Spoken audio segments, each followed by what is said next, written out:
The best opportunity in Web3 and crypto is not an NFT project, and it's not some microcap altcoin. The single best risk to reward in this entire ecosystem is you. Specifically, it's you deciding to go full-time Web3.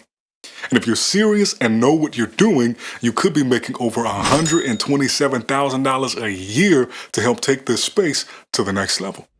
In fact, what I'm about to show you is exactly what I did to find my current six-figure role in the industry. Now, sure, I could take 2 to 3 minutes and point you to some job boards, but that's not going to do a damn thing for you. Instead, I'm going to cover everything you need to know, consider, and do to actually land that dream Web3 job with zero previous experience at a major tech company, without an engineering degree, without any industry connections, and most importantly, without compromising on your needs. Now, this is a bit longer than usual, but if you're serious about getting a six-figure job in crypto, I suggest you stay tuned for this entire episode. In a nutshell, the process for finding your dream six-figure job, be it in Web3 or otherwise, is the following. Get clear on your why, figure out which sector of the industry you want to work in, figure out your dream company and dream role, search for job listings that match your criteria, apply, interview, negotiate, then sign. And we're going to cover all of this and more, but I know you're eager to get started, so let's begin with where to find the best opportunities. There are a few Web3 and crypto-focused job boards, but my favorite hands down is web3.career. It's well organized, updated several times a day, has excellent options to filter your search, and I think it looks pretty dope. Now, some other options include cryptocurrencyjobs.co as a close second, followed by popcryptojobs.com in third. Of course, there are other job boards out there and even some talent firms like Proof of Talent that will represent you in the job search process, but you're covered by these. And for a deeper dive into web3.career website, check out this tutorial that I'll link above and in the description. Now that we've covered where to find jobs, let's talk about how to find the right company. Now, for starters, try to narrow down which sector of crypto and Web3 you want to work in. In general, most orgs are focused around either NFTs, DeFi, DAOs, exchanges, fiat to crypto on-ramps, infrastructure and dev tools, and gaming. Metaverse you could also probably put in that category. Now, just like any other industry, there's a ton of variety between different Web3 and crypto organizations, even if they're in the same category.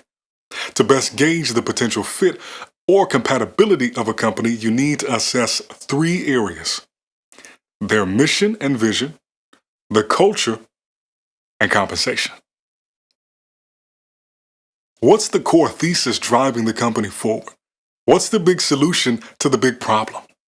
For example, Ledger is bringing security to digital assets, Coinbase wants to be the easiest place to trade crypto, and OpenSea is determined to remain the go-to marketplace for NFTs. These are all noble aims, but do you actually care? You may love Bitcoin and think Ledger is amazing, but abhor the idea of NFTs. You may be a huge culture aficionado, but think Bitcoin is overhyped. If you don't align with the company's mission and vision, I suggest you look for a different one. If you're a mercenary hunting down the biggest check, more power to you. Just keep in mind the cumulative impact of spending 40+ hours a week working on something you don't give a damn about.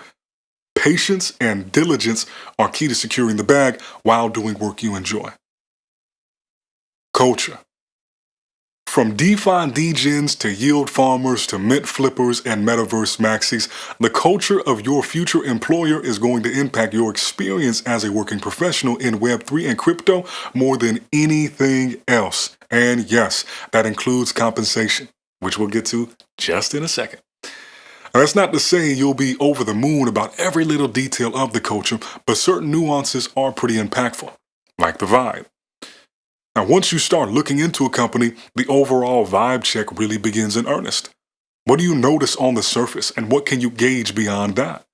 Do they seem more creative or analytical? Are they profit-driven or impact-centric? Competitive or collaborative atmosphere? From the design and branding to the copy and communications, everything about the company should provide you insight about the energy of the organization. Now, some of this will be intentional, some of it won't, but take it all in and see if it feels right. This isn't a commitment to join the org, but rather a temp check on proceeding forward to learn more. Environment. Nature versus nurture holds true within companies too. The biggest environmental factor being whether the org is fully remote, fully on-site, or hybrid. If the job is remote, consider the dominant time zone for most of the team and whoever else you'd be working with regularly, since this will inform the hours you're expected to work. If you're based in Asia, but the rest of your team is in New York, that may be difficult to manage. Also, ask if there are any language barriers. If you're on site, will you have your own office or share a space? The team. Is the team scrappy and close-knit, or are there hundreds of folks spread all across the org? Is it 90% men? Is it 90% women? Is the organizational structure one that encourages and facilitates growth, or does it seem more bureaucratic in its nature? Job security. Most startups, hell, most companies fail in the first few years. This is even more true for crypto and Web3 orgs. A risk is non-negotiable, but there's likely more security in joining a venture-backed company than one that's bootstrapped by the founding team. What about growth phase versus pre-product? Working for an incumbent leader like OpenSea will be quite different from working at a challenger marketplace like Gem.xyz. It's helpful to know where the org sits on the Web 2, Web 3 spectrum. A truly crypto-native company is likely to pay you in crypto and hire pseudonymous folks who use their PFP during work meetings. Other companies may be more Web 2.5, solely focused on building out Web 3 products, but operating like a traditional company with official titles, pay scales, org charts, all of that jazz. Ultimately, all of these questions are to help gauge if the company can survive a bear market. If not, why join a sinking ship? Compensation. Jobs in crypto and Web3 tend to pay more than their non-crypto counterparts, and for good reason. First off, the demand for quality talent far outpaces the supply. Secondly, most companies are remote, meaning a larger pool of talent to source from and a larger pool of organizations to join. This dynamic usually raises the standards and expectations on both sides. Some companies are even compensating their team members in a location-agnostic way. Optimism PBC, the company behind one of the leading L2s, explicitly notes that it will pay all employees a salary based on San Francisco cost of living, no matter if you live in San Francisco or in Bali. Now, orgs that can't afford to be so generous with their salaries often try to close the gap by offering equity packages via stock options or token allocations, wellness programs, equipment stipends, or generous PTO policies. To find more details about a company's benefits and perks, check their site or their job board. Now, for convenience, I've also included a link to an amazing spreadsheet with hundreds of real-world comp packages from Web3 and crypto professionals that'll tell you everything from the roles and salary to equity and what stage the company is in. Check the description or the show notes to access that. If you want even more data, sites like levels.fyi and Bulletin are also excellent resources for tech salaries, but they aren't crypto specific. So find a comparable role and add anywhere from 5 to 20% premium to get a range of an equivalent Web3 rate. And keep in mind, this is all a starting point and can often be adjusted once you've entered negotiations. I've seen plenty of folks accept a job just because it pays well or for the impressive optics it provides on their resume. But patience and clarity are key to finding the right role. Your pre-existing skills should help you stand out as a candidate and provide leverage in the negotiation phase. On the flip side, you also have a chance to get paid to upskill. I suggest you find a role that ticks both boxes if possible. Titles. Be it importance, pay scale, or power, titles are often used as a proxy of status. The more mature and scaled the org, the more this is true. And many teams in this space will be too small to be concerned with formal org charts, though. Regardless, titles in isolation mean nothing, so never make assumptions about a role from the title alone. What's more important than a title is the scope of the position. What responsibilities, autonomy, decision-making power, and compensation is requisite of the role? Do you consistently work alongside founders and executive team, or are you only interacting with entry-level team members? How does your work influence the company's balance sheet? Do you manage a budget? What sort of choices can you make without prior approval? Should you ever find this scope out of whack with the position's formal title, propose a new one and see if the hiring manager and HR are willing to adjust. You'd be surprised how often this happens, particularly if you're a critical hire. Finally, think about the indirect aspects of your role. Certain positions allow greater networking opportunities. Some are optimal for building a creative portfolio. Others are excellent for honing technical skills. Let your intuition and career goals inform how you value these intangibles.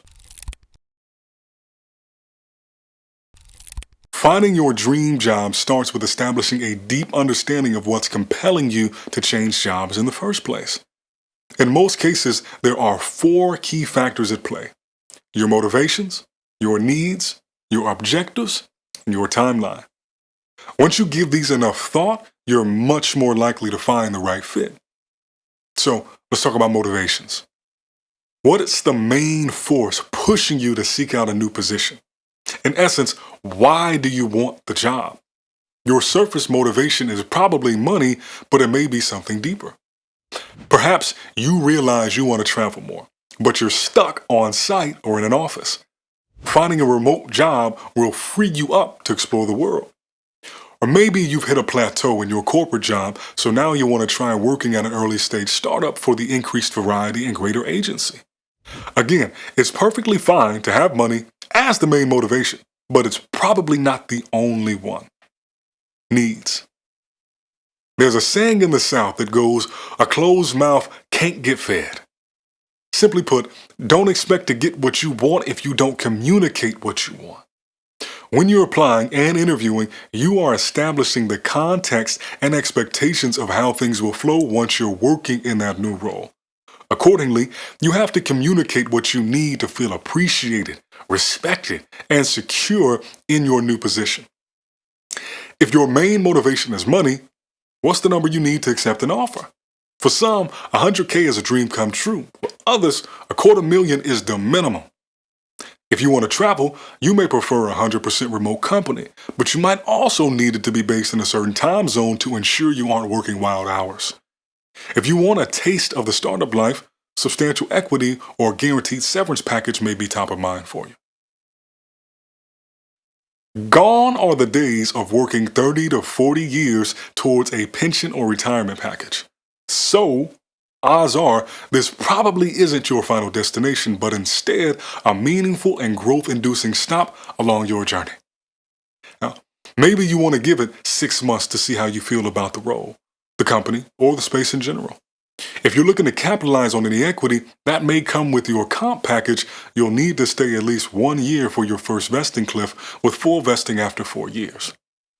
Intentionality will help ensure you don't leave too soon to grow and make a notable impact, or stay so long that you get bored and stop pushing forward. Everyone working in Web3 and crypto is new, relatively speaking. Sure, some folks have more experience than others, but it's early days across the board and nobody has it all figured out yet. For this reason, you'll find the sector to be much more of a meritocracy than most other fields. For some of you, this is great news, and for others, it might be frustrating. Regardless, know that this space rewards curiosity, especially when accompanied with proof of work and contribution to the ecosystem. Even with the meritocratic vibes, nepotism is a thing. I'm probably being provocative with the word choice, but you catch my drift. It always helps to have a proverbial man on the inside who can vouch for you and give a heads up about upcoming roles before they're posted publicly.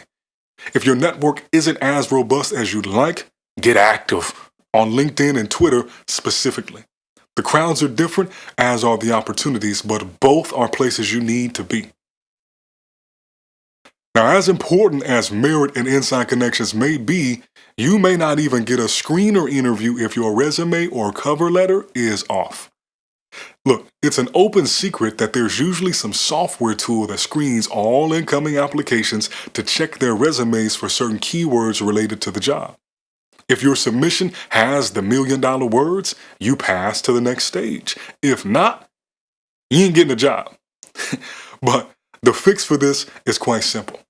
For starters, never submit a general resume for any job. Instead, check the job description and craft a fresh resume tailored for that specific role. By aligning with the JD, you will help ensure that you've included relevant terms and action verbs to help you pass the pre-screen, but it also positions your experience and qualifications in a way that shows direct relevance to the position. If your resume makes it past the software screen, your cover letter is up next, and this is usually where HR steps in. Here, your letter acts as a more nuanced and thorough introduction to you as a candidate and a person.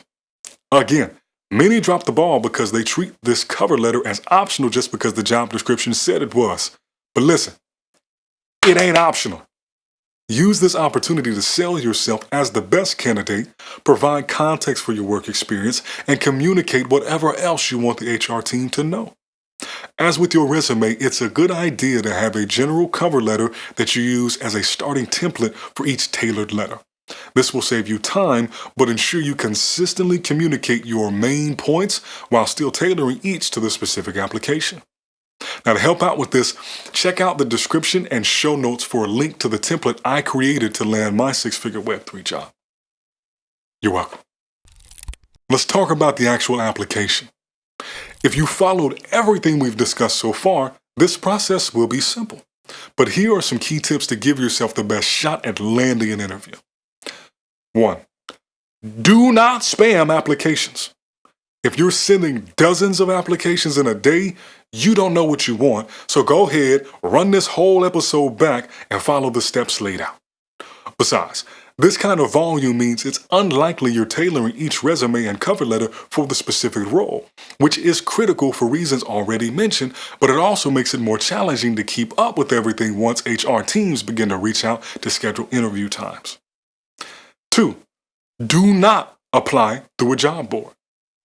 Companies know exactly where candidates applied from. And this won't necessarily be a knock against you for applying through a job board, but you're far more likely to stand out as an informed applicant who's done their diligence if you apply directly through the company's website.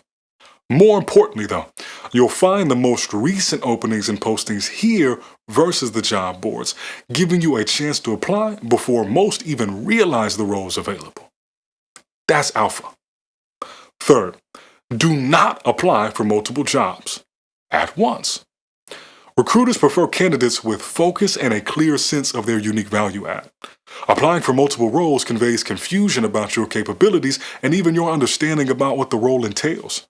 Sure, maybe you're a super capable, multi-hyphenate unicorn with varied interests, but it doesn't matter.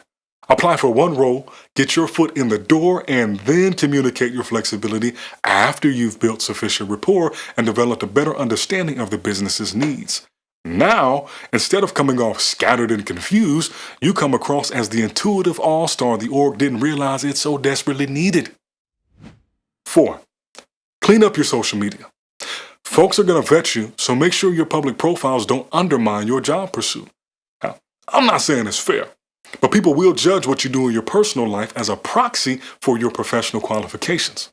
So, just be mindful of what's out there and don't let it undermine your pursuit. Now, you should be following the company on LinkedIn and Twitter before submitting your application.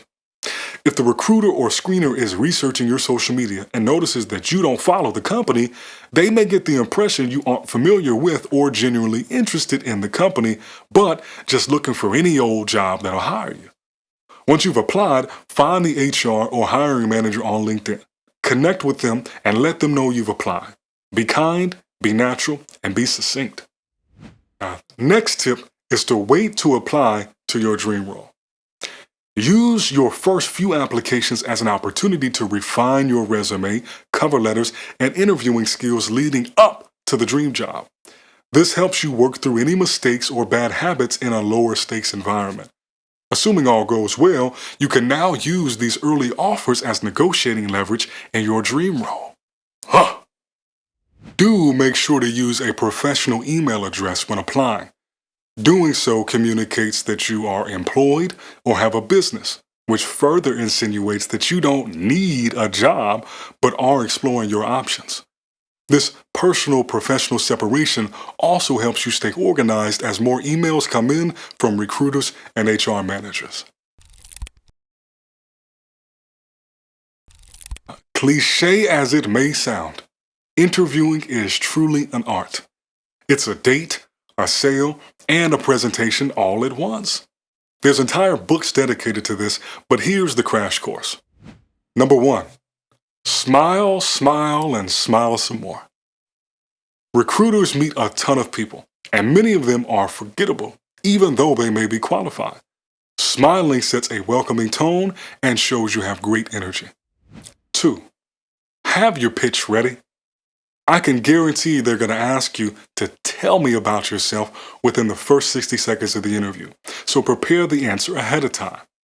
You should communicate who you are, a summary of your relevant experience, or the role you're interviewing for, why you're interested in that specific role, your gratitude for the time and interview, and what you hope to achieve and learn during the interview.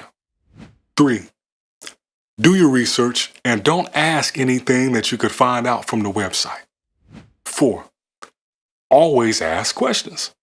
But keep in mind, the quality of your questions is paramount and far more important than the volume of questions. 5, say the interviewer's name at least 3 times throughout the interview. It may sound a little weird, but it's just scientifically proven to help build rapport. 6, don't ramble. Be as succinct and precise as possible. Otherwise, you waste time and you may come across scattered. 7, when they ask how much you make, don't tell them.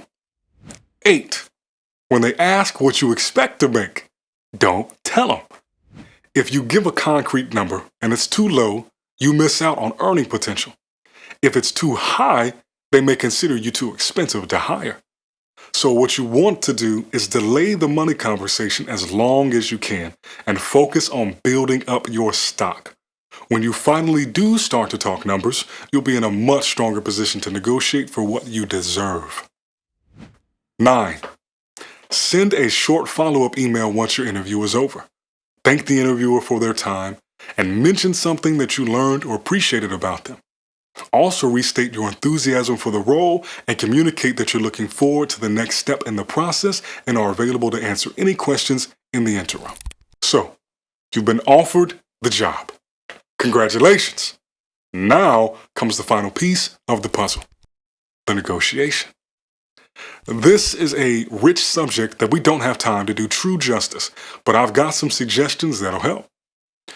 For one, the negotiation begins in the interview. Be mindful of what you say because it can and will be used against you. So likewise, be attentive to what they say and leverage it to your benefit. Now, if you have to mention a number, mention a range and anchor high, like uncomfortably high. They've already offered you the job, so they want you. So long as you don't suggest something absurd like 3 or 4 times the starting number, you won't lose the initial offer. Because the first offer is never the best offer. They may agree to your initial counter request, but they'll likely try to split the difference with you. Once they agree to a package, though, you can't ask for anything more. The negotiation is done. Hence the importance of a high anchor. Still, you can negotiate more than a salary. Whether it's equity, tokens, PTO, equipment reimbursement, co-working stipend, or a sign-on bonus, there are many ways to sweeten the deal besides your base salary. Now lastly, and perhaps most importantly, know your walk-away number. Sometimes you're going to get everything you want, other times you won't. Before the negotiations begin, though, you need to know your bare minimum comp terms to happily accept the offer. The interviewing process can be long. It can be daunting. So don't put yourself in a situation where you're back on the job hunt in just a few months' time because you aren't happy with the offer you accepted. Well, there you have it. You now have everything you could possibly need to go secure yourself an amazing six-figure job in Web3 and crypto. If you've made it all this way, I applaud your dedication. You're going to do some extraordinary things in this space and beyond. If you'd like to know more about what it's like to work in this industry full-time, be sure to check out our interviews with the leading founders, executives, and professionals building out the future of this space. Just click on the playlist on screen or linked in the description. But that's it for now. Till the next one, I'm Sae'Von Springer, and I'll see you real soon. Peace and blessings. You niggas ain't cheat me, you reenacted TV. I'm a real life shot caller, you niggas just shoot at the breeze.